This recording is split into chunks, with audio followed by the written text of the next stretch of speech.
أعوذ بالله من الشيطان الرجيم. بسم الله الرحمن الرحيم. أفلا تعقلون. صدق الله العظيم. Ngicela u-Allah angivikele kusathane ongathandwa egameni lika Allah onomusa onesihawu. Yini ningakwazi ukusebenzisa umqondo? Yini ningakwazi ukusebenzisa inhlakanipho yenu?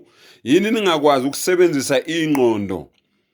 Yini ningakwazi ukusebenzisa ukukhalipha? Ngoba yimina mdali wenu enginidalile nganifaka le ngqondo lezi, nganifaka lokuhlakanipha lokhu, nganifaka lokukhalipha lokhu.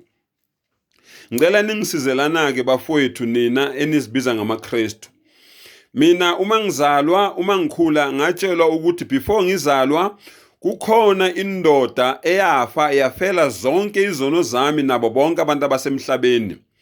Ake ngingakhulumeli abantu abaphila emhlabeni, ngizikhulumele mina.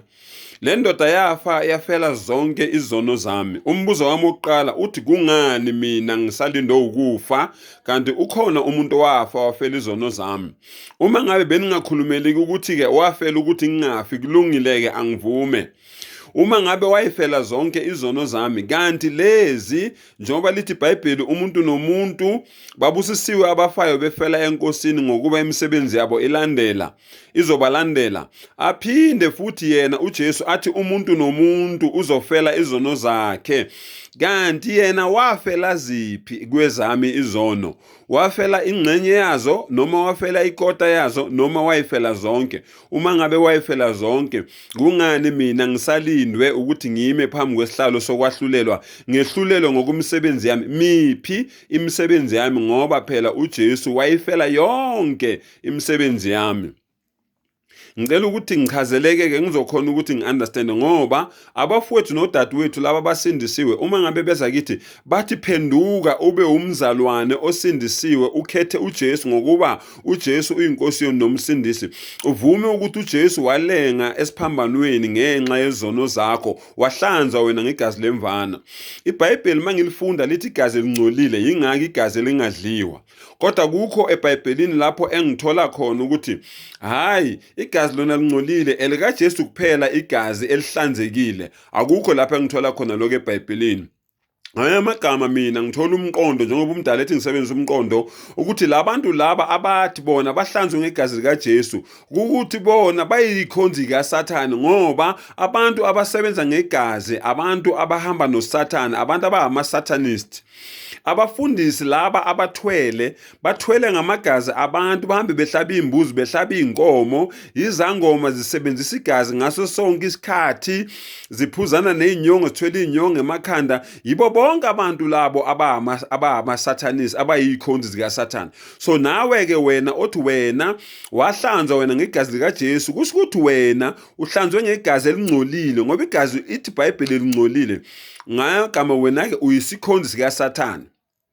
Kukhona abantu abakhonza uSathane bengazi, yilaba abangabalandeli esibabiza ngabazalwane. Bese kuba khona abantu abakhonza uSathane bazi, yilaba esibabiza ngabafundisi.